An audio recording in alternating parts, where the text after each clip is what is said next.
let anybody steal that from you. Don't let anybody steal your representation away from you.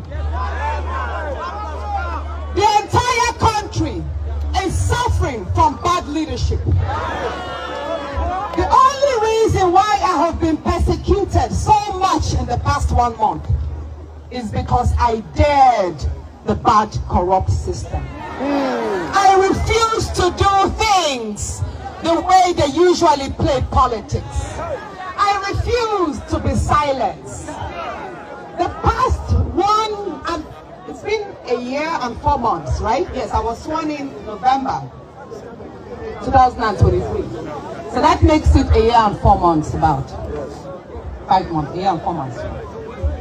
It has not been an easy journey.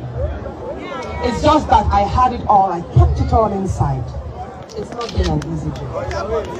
The empowerments you saw here, the police stations that we built, the schools we're rehabilitating, the numerous water projects, it had to take a whole lot of lobbying amongst my colleagues, ministers, and many others to get these projects to you.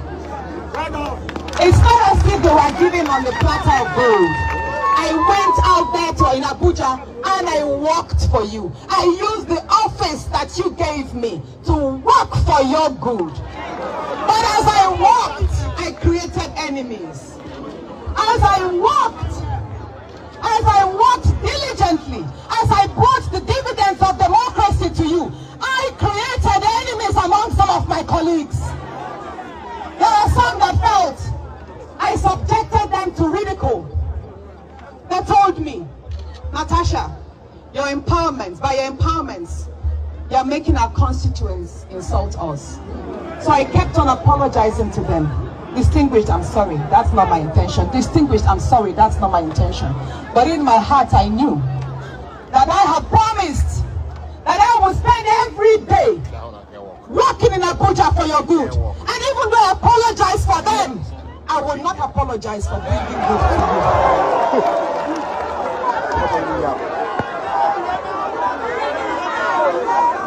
Yes,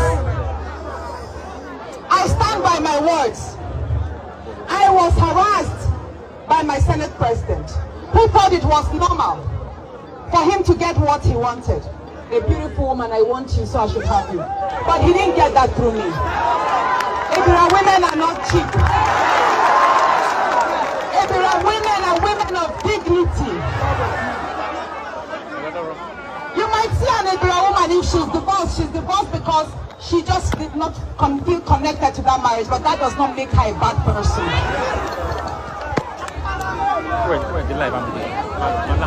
But I will say this, from the time I told him no, things got difficult for me there, but I still kept it here. I was still focused on my work. Senator Apkabio mentioned that of all the 4 female senators, I enjoyed the most privileges. But I want to let her know, what she thought was privilege was actually sponsored by my husband or myself, not the Senate President. The fact that many people thought that because the Senate President was friends with my husband, therefore all the projects I had here, he was the one who gave me. Any subsidy, he gave me nothing. So I'm telling Senator Apkabio, I did not enjoy more privileges than she herself enjoyed or the other women.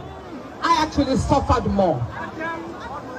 But because I did not want to put out my pain, I wanted to keep that harassment in secret. That was why I kept on working. Even if it had to require me spending my own personal money, I had to do it. And people thought it was Apkabio doing all for me. That's not so. It's good I put it right. But the peak of it happened on the 30th of January. This year, on the 30th of January 2025, there was the groundbreaking ceremony of the 5 mini LNGs in Jakarta. That project angered him, and I'm saying it on camera. He got very angry, and he called a number of people in the cabinet. Who project found its way here. And in his words, he said, how can such resources, gas from the Niger Delta, be moved to the north? That he will stop it. And I will prove to you what he did. After the Senate President removed me, by the way, it is because of the 5 LNG projects that Apkabio removed me from the Committee of Local Content. Because he said, ever since he made me as the chairperson of Local Content, I have used that office to promote the North. That was what he said. So 5 days after the groundbreaking ceremony, he removed me from the committee to the Committee on Diaspora. And that's okay. I took it in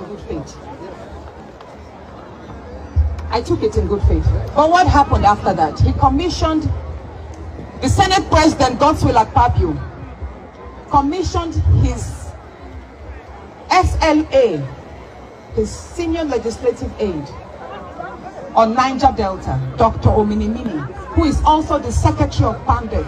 He commissioned him to start online and media propaganda against the 5 LNG plants. You can search on Google, you will see. Dr. Ominimini sponsored a lot of write-ups calling on President Tinubu to cancel the 5 LNG projects. It's all there, you can see it. Check Tribune, Vanguard, This Day. You see Google Dr. Ominimini. And I asked, are we not human beings here? Don't we deserve projects? Don't we deserve development in Kogi Central, Kogi State? Is Kogi State not part of Nigeria? How can the Senate President, who is the Senate President for the entire country, how can he use his office to promote regional divide? Apkabio is not the Senate President for South-South. He's the Senate President for Nigeria. And it is wrong for Apkabio to use his office to commission and pass his SLA, Dr. Ominimini, to call for the cancellation of the 5 LNG plants.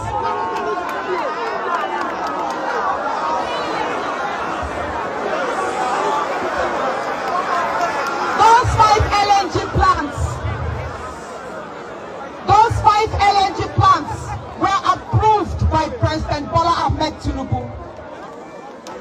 And for the fact, please, can you give him the applause? Yes. For Tinubu, the 5 mini LNG projects, they were approved by an executive order of President Bola Ahmed Tinubu. Apkabio does not have the power to stop it. Apkabio does not have the power to stop that project.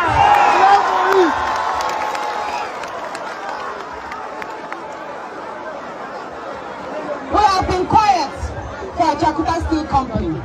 But you know what? In the 1 year and 4 months I have spent in the National Assembly, I understand why Jakarta Steel Company is not working. Because of many interests. Nigeria is such a country that once you take one progressive step forward, you have 5 dragging you backwards. Especially when that project is in a land that people feel does not deserve of anything progressive.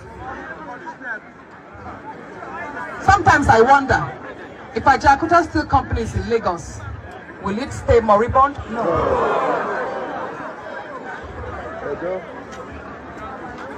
In summary, there's a whole lot happening right now, but a lot is politically motivated. And these people are using the institutions to silence me. And in silencing me, they are silencing you. You got me!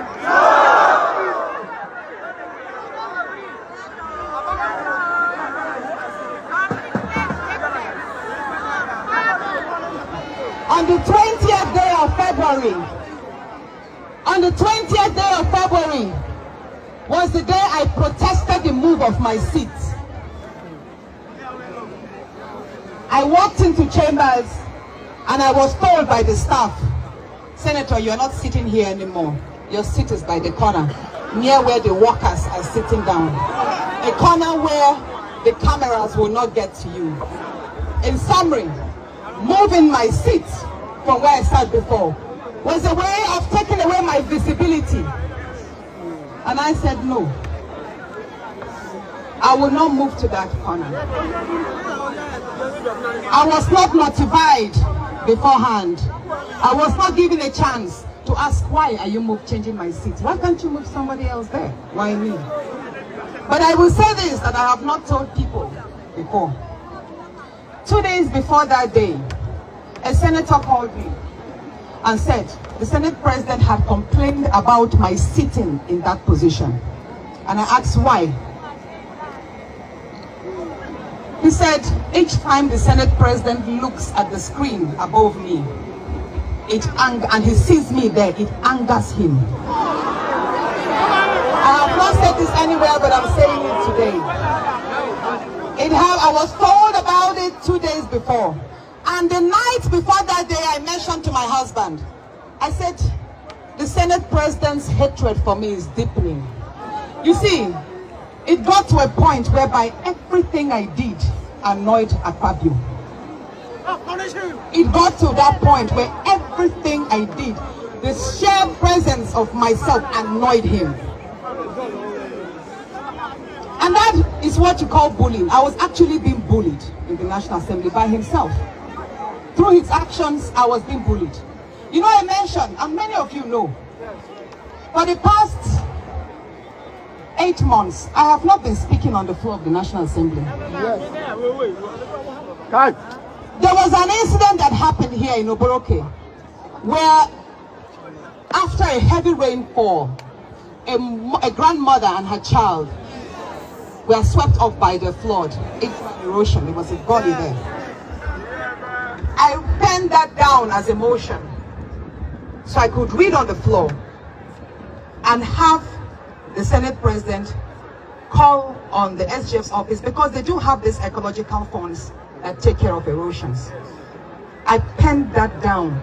Twice I wanted to present it, he refused me. So what does that mean? Each time the Senate President denied me a chance of presenting a motion of your needs is a time he silenced you and deprived you of your rights as a citizen. So all the Senate President did to me the past 8 months, silencing my bills, silencing my motions, and not allowing me to participate in debates, he silenced the voice of Kogi Central. I need him to understand the gravity of that. Are you happy with this? So I was suspended. When it all got too much, I decided to table. By the way, after that seat move on the 20th, that was when I sat my husband and I told him everything that I was going through. I had to open up.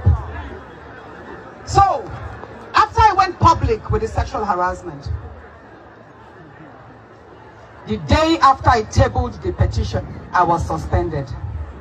I tabled my petition on the 5th of March, 2025. On the 6th of March, I was suspended for 6 months. And they say my suspension is on the grounds of gross misconduct. And I ask, what exactly makes up the gross misconduct? Because I refuse to move seats? When there is a video of how the Senate President himself, when Saraki was a Senate President, you also how he behaved. I actually applied more decorum. I wasn't moving around as if I was going to fight.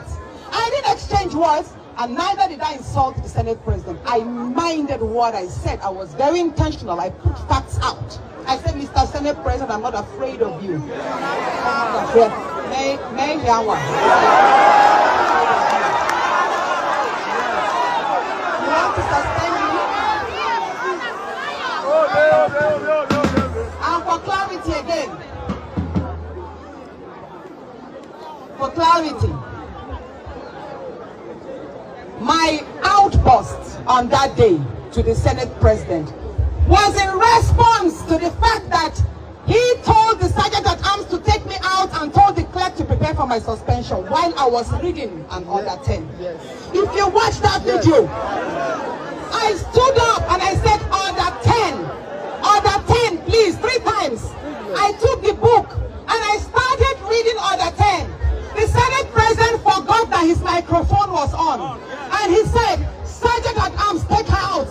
am not his employee.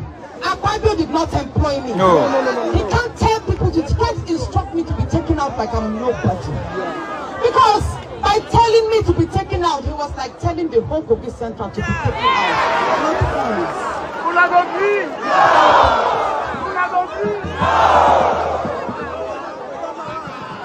In addition, while I continued reading the other 10, the next thing he said, "Clerk, prepare for her suspension." What does that tell you? He had been looking for a means of suspending me. He has been looking for an opportunity to get me out of that place. Are you happy with What that means is that my suspension was premeditated. It was planned. He had conceived it and was looking for an opportunity to strike at me. Because when they say I was suspended for gross misconduct, I'm like, we have seen senators fight. We have seen videos where senators will insult themselves and tear their clothes. Were they suspended? So what did I do to warrant being suspended? Anyway, then I will say this, and I'm saying this openly as well. On the 14th day of March, at about 10:30 p.m. On the 14th day of March, at about 10:30 p.m. I got calls that Governor Yahaya Bello was with Apkabio that night. Now let me say this now. On the 14th of March at 10:30 p.m. Mind you, 2 days before that, which was on the 12th, Apkabio had called Governor Dodo on the phone that he should commence my recall. But Governor Dodo told him it would be impossible. No, hold on. This was what Governor Dodo said on the 12th. Listen. He said,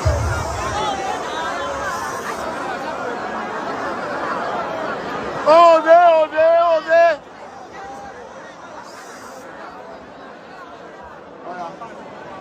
on the 12th of March, Apkabio spoke to Governor Dodo to recall me. But he told him to be impossible because the masses are with her, Yes, the people are with her. But Apkabio was not satisfied. He then sent for Yahaya Bello.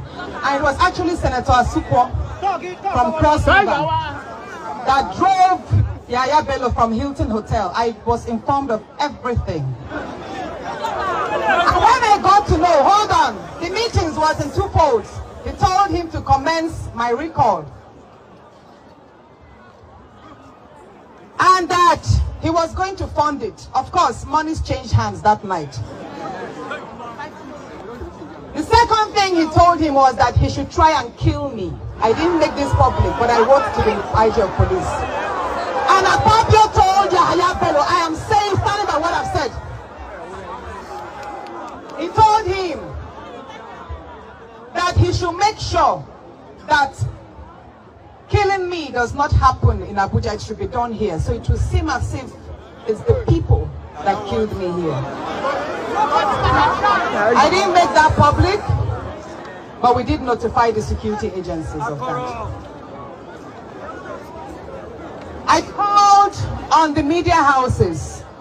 I called on This Day, I called on Punch, I called on a number of that I know. I tried to get them publish the information ahead of time. That look, this is the nature of the meeting. They are going to commence my recall. But of course, the print media, if you don't have evidence, they will not be able to put it out. So they said, Natasha, do you have any evidence that your recall is being planned? I said, I don't have any evidence, but I know that the meeting took place and this was what transpired. But you see, 3 days after, the recall started and they called me, oh, you said it. I said, I did tell you that this was going to happen. But what is it now for us? We saw what happened. They came around, deceived our women that there was an empowerment program going on. They told them to come out with their voters card are lined up. They took advantage of our illiteracy. They took advantage of poverty. And to many of you, even those of you who are here, I watched the video of the poor old woman pleading that I should forgive her, that she was told. If you are here, or her son, whoever it is, tell her I'm not upset. Even if those of you, even if you are here and you actually were cajoled or deceived to sign, I'm not upset with you. Because I know that they will not succeed with that illegal act. Allahu Akbar! Allahu Akbar! Allahu Akbar! Allahu Akbar!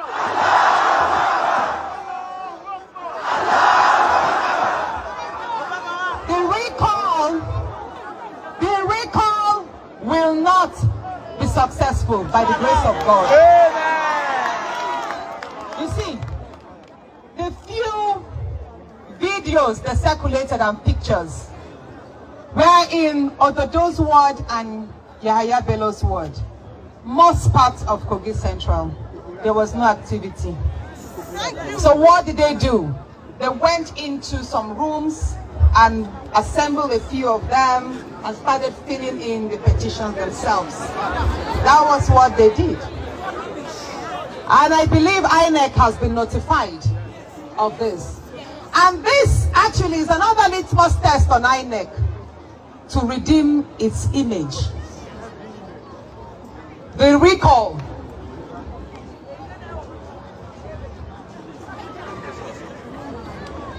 Should I give you the mic? Should I give you the mic to speak?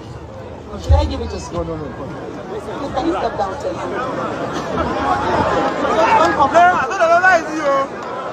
And then Professor. If you come to me again, I'll give you the microphone to talk.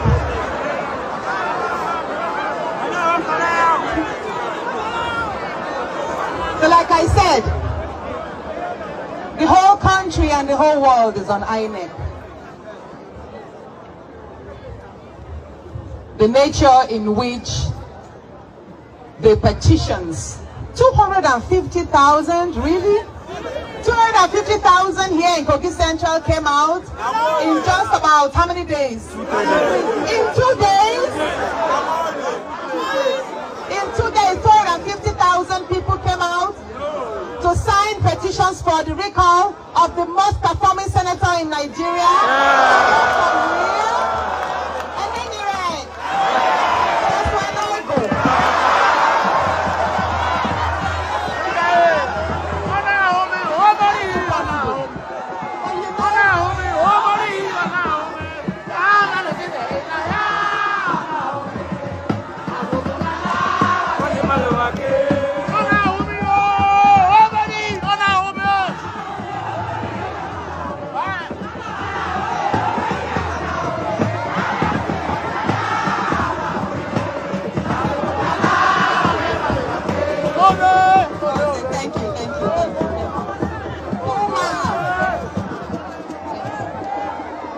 Thank you. But you know, this is Nigeria. This is Nigeria. And we're a country trying to strengthen our institutions. Are not perfect. And when some rooms for some, should I say, misadventures to take place. So we must not fold our arms. We have seen, from my own personal perspective, what I see INEC doing is aiding and guiding the petitioners on how to perfect their illicit acts. The first time the petition was submitted, they didn't have address, phone numbers, and all of that. So INEC went out to guide them on how to submit information that will perfect their petition. Is it right? And what did they do? The petitioners who were from the other party, the APC, now submitted a letterhead What's the name of it? Kogi Central Political Frontier. Yes. And the address there was number 4, Oboroke. That address does not exist. And we ran a check on the status of registration of the association which sponsored my recall, Kogi Central Political Frontier.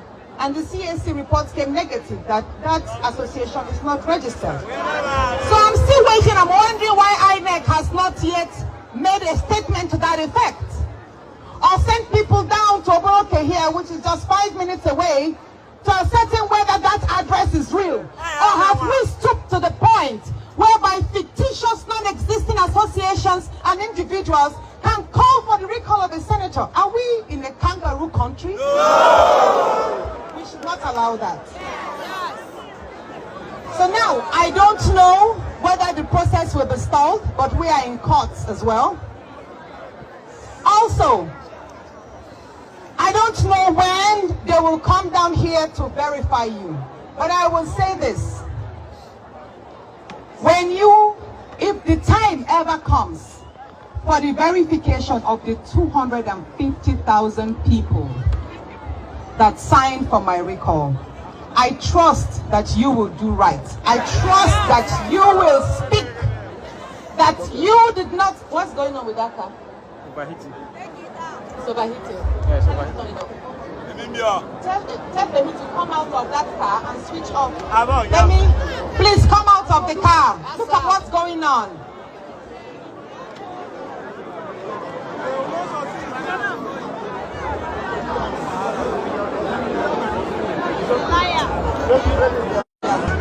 I'll give you an example. I'll give you two examples. Two examples of how corrupt the institutions are. And that even the good people in this institution that are trying to resist corruption, how they get punished and intimidated. On the 25th of March, that was just last week Tuesday, was supposed to be the final hearing and decision on my suspension at the Federal High Court. You know, we went to court on the suspension. So the judge, Justice Egwato, was supposed to sit, take all the pleadings and decide, which I believe would have been in our favor. And that means we would have had the suspension quashed, and I would have resumed the duties at the Senate. But what happened? As soon as the judge resumed, he recused himself from the case. What that means is he withdrew from himself from the case. And why was that? The moment the case was assigned to him, the Senate President wrote a petition against the judge. Wrote a petition to the NJC and the DSS. And we all know why. Maybe the judge refused to play game, and that's why they wanted to take him out. But what I got to know, allegedly, is that the night before the Tuesday, which is Monday the 24th, that some threats were made, and that was why the judge recused himself. Allegedly, I heard so. So what does that tell you? Even though we say judiciary is corrupt, there are some good heads in the judiciary. But again, these good people, they get harassed and intimidated to do bad things. In a way, I would say God bless Justice Egwato, even though I wish he did not recuse himself. I wish he had the courage to just sit that day and determine the matter on merit. But God bless him anyway. Our case has been assigned to another judge, forgotten her name, a lady. Justice Nyako, yes, Justice Nyako. And one more thing I was going to say, yes. You see, the fact that we have leaders.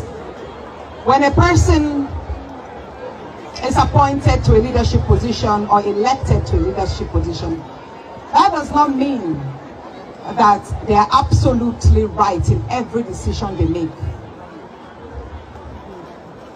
I was suspended for 6 months, which is against the Constitution. Nigeria's constitution does not allow the suspension of elected officers. But again, the Senate says it is guided by its rules. But what does the Senate rule provide for suspension of? It says maximum 14 days. Today is the 26th day. So who else? Between my truths, is it not unfair? You see, here you have those in authority violating the Constitution and playing God through abuse of power. Not only is it illegal, because the signatures that were used attached to my suspension were all attendance sheets. They were not signatures that were attached to the suspension report. So that suspension itself is saddled with lots of irregularities. And it amounts to gross they themselves, the entire team that sat on it, and the Senate president, that he was a judge in his own cause. All the entire procedure amounts to what they call gross irregularity, gross injustice. Gross Apkabio. And I know that in the fullness of time, God is going to turn around that for our victory. You see, lies may tarry but for a while. Truth will always prevail. But while we wait unto God, because you see, God does things in miraculous ways. God's time is different. I have had to sit back and ask myself, what have I done wrong? Should I have kept quiet, maybe? But then, how much longer will I keep quiet and watch this man stifle me in that place? Probably almost making me invisible, ineffective there. How long will I keep quiet?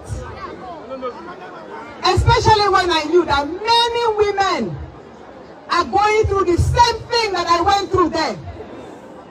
Many of our daughters who are probably in universities, no matter how intelligent they are, some lecturers will have asked them to sleep with them before. It's a reality and nobody talks about it enough.